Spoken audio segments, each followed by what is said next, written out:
ontem sobre codificação de material, que a gente já começou a dizer, para ficar mais claro.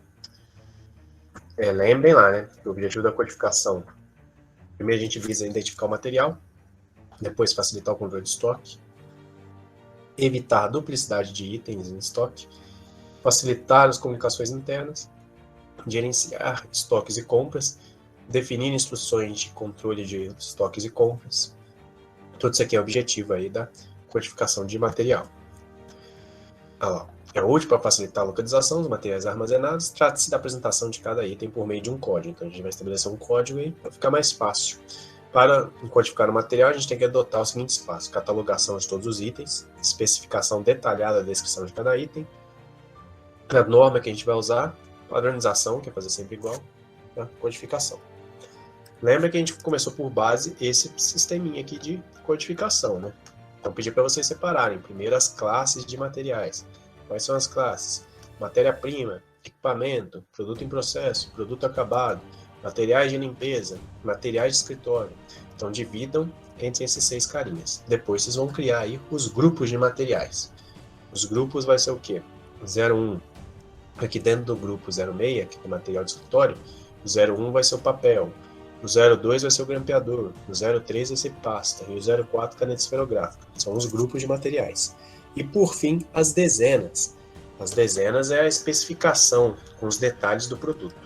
Então, no grupo 06 e 04, que é de canetas esferográficas, a gente vai ter a 01, que é cor azul escrita fina, a 02, que é cor azul escrita grossa, e a 03, que é cor vermelha escrita fina.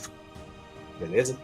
É o que eu passei para vocês. Então, se eu tivesse que classificar uma caneta vermelha, eu teria que colocar no grupo 06, que é material de escritório, grupo 04, que é cor vermelha, na verdade caneta esferográfica, finalmente escrita fina 03 aqui, ó.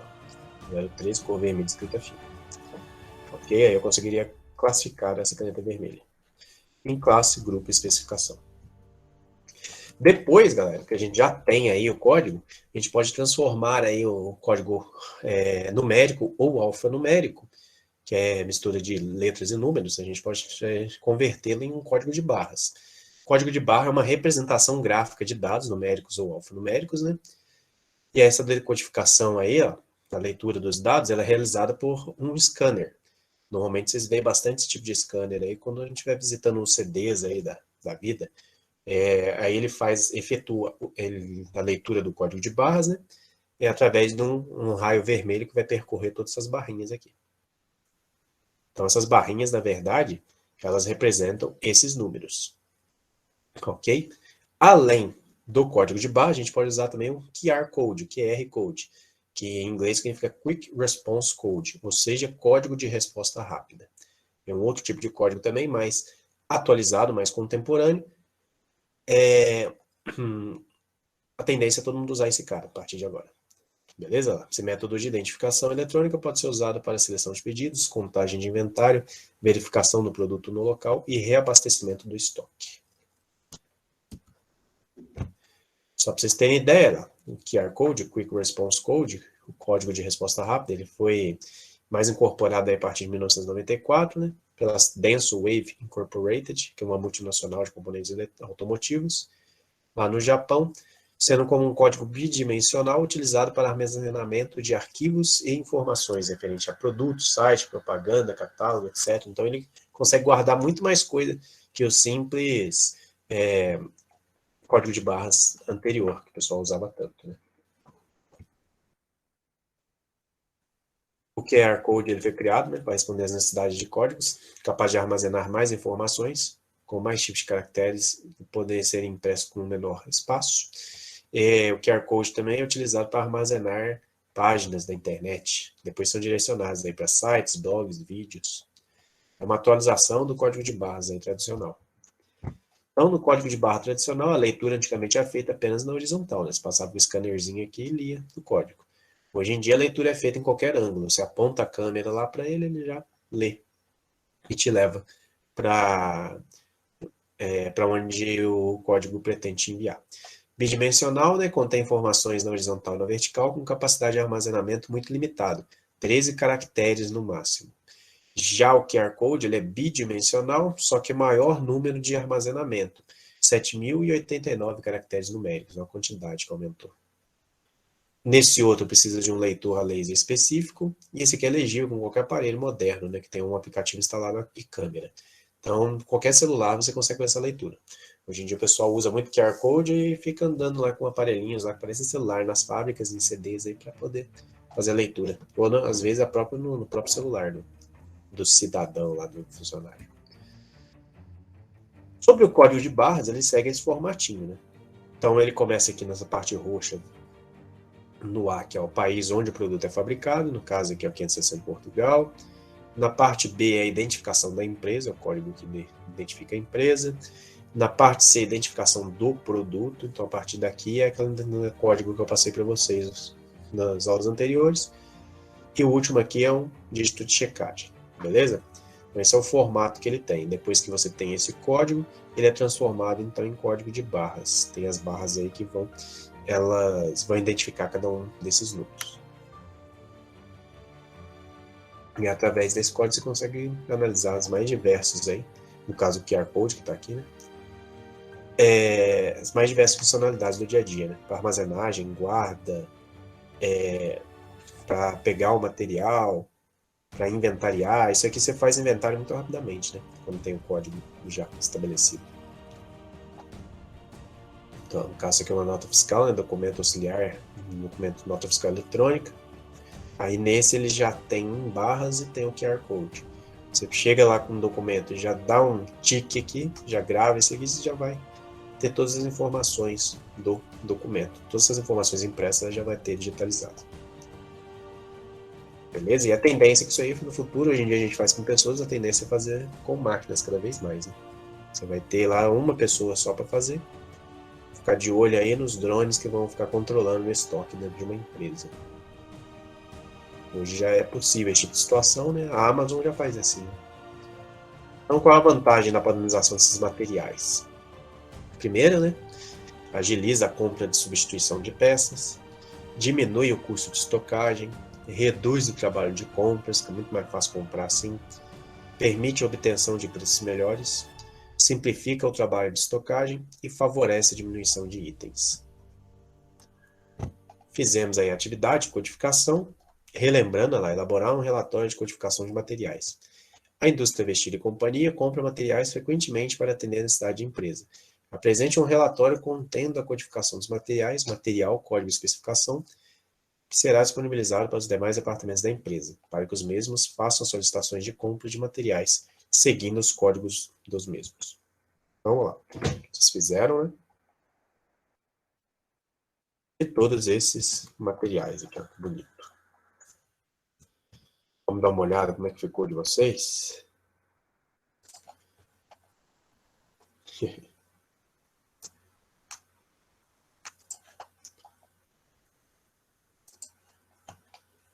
Vamos lá. Professor, Pode falar. olha o meu não. Você colocou aí o bagulho muito louco aí, ó? Coloquei não, esqueci como sempre. E aí, Eric, hein? Deixa eu escrever aqui. Esse aqui você nem enviou, tio. Tô olhando esse aqui da avaliação. Ó. Vamos pegar o do Abraão aqui. Na verdade, o de ontem eu fiz diferente, né? Esse foi o primeiro dia. Esse de ontem eu pedi para vocês observarem a codificação do anexo e apontar os erros do sistema deles. Aí eu pedi para vocês analisarem. Eu mandei meio que o gabarito, né, da atividade da aula anterior.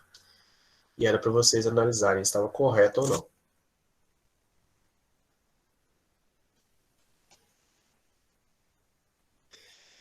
Esse é o gabarito, né, da atividade. Olha lá, classificação de materiais, 01, 02, 03, até o 08 equipamentos. Ele fez um pouquinho diferente. Aqui na classificação do material, grupo de materiais. Cadeira, equipamento de proteção individual, mesa, moldes, organizadores, roupas, objetos de auxílio, outros. E as especificações. Aqui colocou exemplo de alguns grupos que seriam muitos, né? Então, ferramenta de alça de costura, tal. Cadeira vermelha. Então, aqui o exemplo, por exemplo, da cadeira, né? Que eu deixei de amarelo. Esse aqui é o 03, 01, 07. Então, ele pegou aqui, ó. No grupo móveis, 01 cadeiras, 07 vermelha com rodas e sem braço de apoio. Então cadeira vermelha de escritório, poderia ser diversas outras descrições ali na especificação. Pedir para vocês analisarem e ver se está tudo certo, se tem algum erro e tal. Vamos ver o que o Abraão fez. Não foi identificado erros na codificação do anexo citado. Tá, poderia ter dado pelo menos algum exemplo, né? Normalmente quando a gente vai fazer esse tipo de análise, a gente faz Nesse aqui eu deixei meio marcado de amarelo, né? Então você poderia simplesmente citá-lo. Mas você poderia pegar, por exemplo, esse aqui, ó, 04, 08, 07. Então a gente analisa 04, materiais auxiliares. 08, outros. 07, cadeira viagem, já não bate. Ó. Você teria que ter a criação para outro. Então, você poderia ter colocado na sua informação, faltou a especificação de todos os itens. Então, por exemplo, a agulha não tinha especificação do material agulha. Item 04, 08, 07. Então, dá para vocês trabalharem melhor isso aqui. Ó. Aqui, ó, quer ver? Item 04.08.07 não possui a especificação do material agulha. Beleza? Agulha para costura. Tá bonitinho. Então Professor, Oi, pode falar. então não vai ter que, tipo, citar todas, né? Só precisa de algumas. Isso, vocês estão fazendo como se fosse um trabalho de auditoria. Então, vocês citam umas 3, já tá bom. Mais 2 aqui, ó. Tá. Vou botar um 3 aqui para te incentivar. Deixar bonitão. Então, vocês escolherem 3 itens aí, pessoal, e arrumar, já tá ok. Certinho? Isso que era o desejável que vocês fizessem nessa atividade. Eu não vou dar mais dica não, para deixar vocês quebrarem um pouquinho a cabeça. Agora que vocês viram, só bater no olho nisso aqui já dá para vocês fazerem a atividade anterior. Já tá o gabarito aí, ó. Bate o olho nesse gabaritinho, tenta montar de vocês e tenta dar uma corrigida aí, melhorar ele. Coloca, quem sabe colocar mais especificação, mais material, já consegue resolver. Bate o olho naquele que a gente usou. Esse aqui, ó. Tenta usar esse aqui como fonte, que ele ajuda bastante. Então, ali você vê que eles mudaram um pouquinho isso aqui. Então, material em processo, material acabado, material... Tenta colocar aí algumas coisinhas que eu acredito que vocês vão conseguir corrigir daquele cara lá. Vou deixar vocês quebrarem mais um pouquinho a cabeça com ele. Beleza? Depois tem uma outra atividade aí de plano de material que eu vou passar hoje ou amanhã para vocês. Vocês vão ter que começar a analisar, planejar para a construção de um carro. Mas eu acho que eu vou... O que vocês vão precisar? Mas eu vou dar um tempinho para a gente fazer isso. Vamos deixar mais um tempo aí para vocês trabalharem com essa de codificação. Depois, galera, próximo passo aí, em questão, como a gente estava estudando de compras, a gente precisa fazer um sistema de aquisição, né? A demanda por recursos materiais pode chegar para a área de compras de várias formas, né? As mais comuns são através de solicitação de compras, né? Por meio desse sistema, qualquer empregado pode manifestar a necessidade de comprar um item para uso em benefício da empresa. Então, faz um cadastro no sistema lá através de uma solicitação de compras. Pelo MRP também, Material Requirement Planning, Planejamento das Necessidades de Materiais, que é uma técnica que permite detectar a demanda de materiais em quantidade e tempo utilizados na fabricação de um produto. Então, já vai, para fazer uma cadeira código tal, ele vai precisar de braço regulável, assento, estrutura giratória, e dentro do braço regulável, o que vai precisar? Par de braço, porca, arruela de pressão, arruela lisa, parafuso. Para cada um deles ele tem os itens. Aqui lembram da explosão do produto que eu falei lá na disciplina de logística com vocês? É aqui que ela é usada para o planejamento das necessidades de materiais. Né? Isso aqui pode ser feito em sistema também hoje em dia. A gente tem muito em Excel, né? Só que hoje a gente faz através de sistema. A gente vai registrando todos os dados no sistema, ele já vai saber o que eu preciso para montar uma cadeira, e aí ele vai falando, ó, tem 150 arruelas lisas. Então, ó, comprado, fabricado. Ele vai me informar aqui se está no momento de ressuprimento ou não. E esse sistema de aquisição ele pode ser através do just-in-time, como a gente já conversou também lá em logística, né, que é o método de administração da produção, que o objetivo é disponibilizar. Esse disponibilizar pode ser produzir, transportar ou comprar os materiais apenas quando necessário, que aí não vai sobrar estoque. O negócio aqui é não trabalhar com estoque elevado. Mas também não pode faltar, né? Possibilitando a diminuição dos custos de estoque. Então tem que ter um estoque mínimo aí. Normalmente a gente trabalha com uns 5 a 10% para que não falte, dependendo do item. Sistema de reposição periódica ou intervalo padrão. Esse sistema ele prevê que depois de um decorrido um certo intervalo de tempo, aí um novo pedido de compra vai ser feito automaticamente. E o sistema de reposição contínua ao ponto de pedido. Consiste em disparar um pedido de compra quando o estoque de certo item atinge o nível pré-estabelecido. Então aqui é por tempo e aqui é por nível de estoque. Lembra também lá em logística que eu falei para vocês sobre a função de uma represa, que seria semelhante à função de um estoques? É o mesmo caso. Na hora que estiver diminuindo a água ali da represa, ele avisa lá para São Pedro, chove mais aí. Seria o perfeito, né? Aqui na empresa funciona assim, tá acabando o estoque, ele avisa no sistema lá, manda mais aí. Aí o fornecedor já manda direto, através de softwares como o EDI. Função de compras, então, né? Ela tem que identificar e comparar os fornecedores. O fornecedor é todo aquele que tem por objetivo suprir as necessidades das empresas com materiais de consumo e serviços. É importante a gente ter a visão de que uma empresa ocupa paralelamente as duas posições, de cliente, que negocia com seus fornecedores materiais e serviços para a produção, e de fornecedor, que oferece bens e serviços para seus clientes. Então, a gente tem esses dois momentos aí que a gente atua. Como avaliação de fornecedores, é importante buscar os contratos aí de parceria, né? Realizar acompanhamento de preço no mercado, considerar a distância e verificar se o fornecedor tem solidez na praça. Às vezes aparece um cara novo aí, não, vou fazer, vou acontecer. Quando você vai ver, o cara some tão rápido quanto surgiu. Então tem que tomar cuidado com isso também. Ó, avaliação de fornecedores junto a outros departamentos. A gente depende de outros departamentos também para fazer essa avaliação. A engenharia ela pode avaliar a indústria do fornecedor, verificar se tem capacidade instalada para atender as demandas, se eles produzem dentro das normas legais, seguem as NRs, né? Qualidade, verifica se tem condições de atender as normas ISO 9000, norma de qualidade, realiza auditorias, lembra que aquele trabalhinho que eu passei para vocês hoje, vocês meio que fizeram uma pré-auditoria ali na classificação nos estoques daquela empresa. E logística, analisa capacidade instalada, meios de transporte que serão utilizados, sistema operacional é compatível para a troca de dados, então tudo isso aí também é importante. No contrato de parceria, essa modalidade, a empresa poderá ter um único fornecedor para um determinado tipo de item, ou mais de um item, permanentemente. Só que nesse caso, isso aí vai permitir redução de custo de cotação e preços tendem a ficarem mais em conta devido ao longo prazo de parceria. E é um negócio que acaba sendo bom para ambas as partes, né?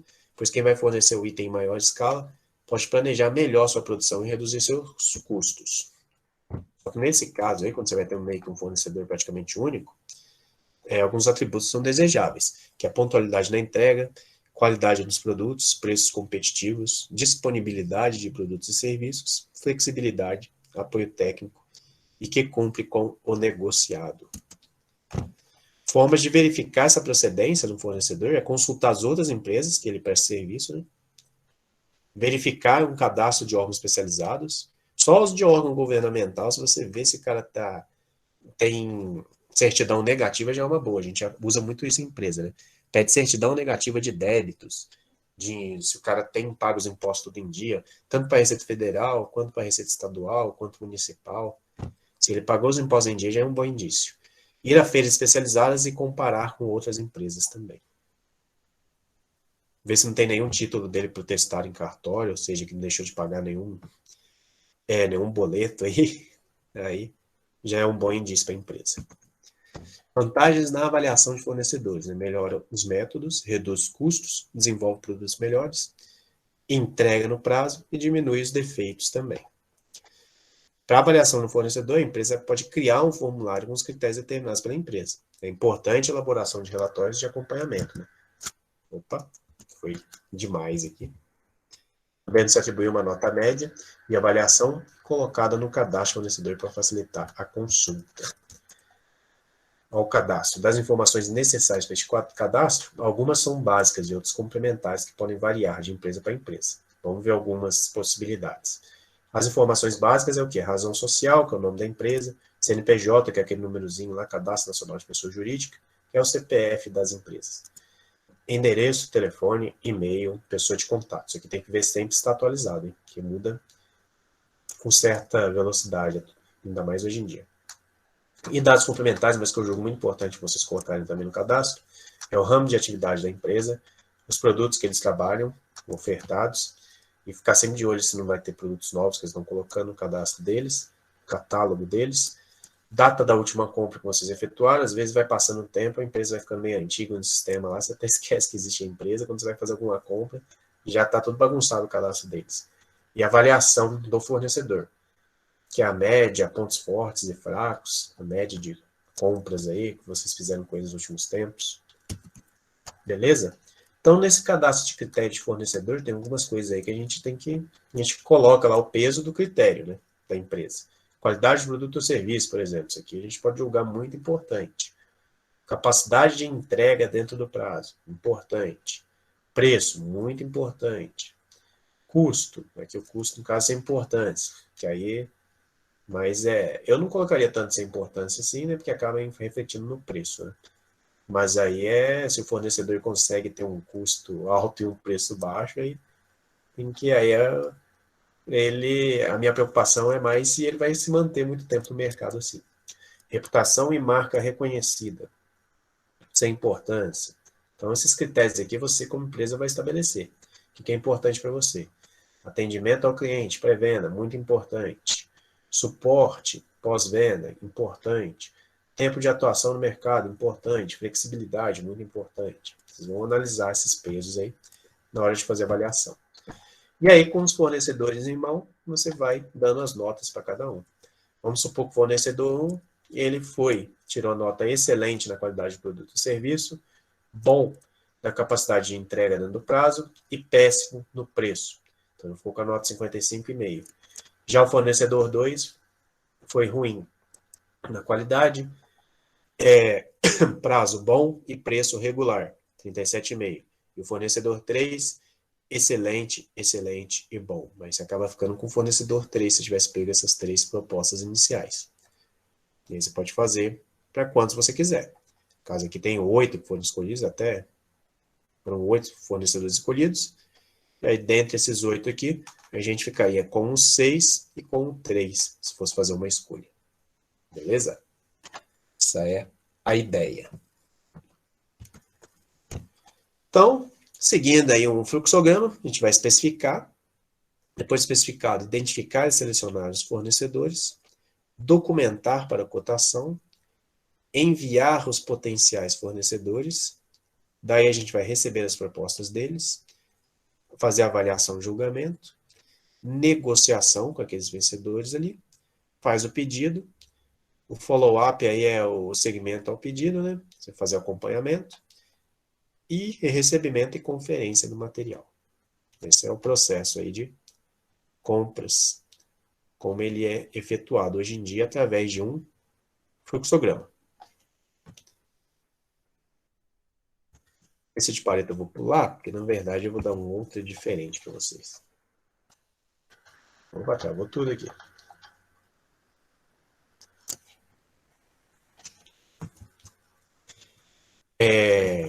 Esse aqui de Pareto eu vou pular, porque a próxima atividade nossa, a gente vai fazer uma gestão de estoques base no diagrama de Pareto. Mas não se preocupe, a gente vai voltar nisso. Lembram disso? Nós vamos voltar nessas caras aí. Mas vou deixar para amanhã isso. Por quê? Porque, ó, na gestão de estoques aí, ó, depois que a gente faz as compras, a gente vai ter que fazer o quê? A guarda desse material, que são os estoques. Gestão de estoques representa a interligação de setores chaves, como planejamento, produção, estoque, compras, que acabamos de falar, e logística, para o compartilhamento de informações e estratégias de negócio que envolvam recursos físicos. Nessa função aí, vai ser movimentação de material, inspeção de recebimento, cadastro, armazenagem, transporte, movimentação e distribuição de material. O que é estoque, galera? Esse conceito aí que a gente vai adotar aqui é o do Slack. Nigel Slack é misturado, na verdade, um conjunto de definições aí. Aí é Dias e Moura.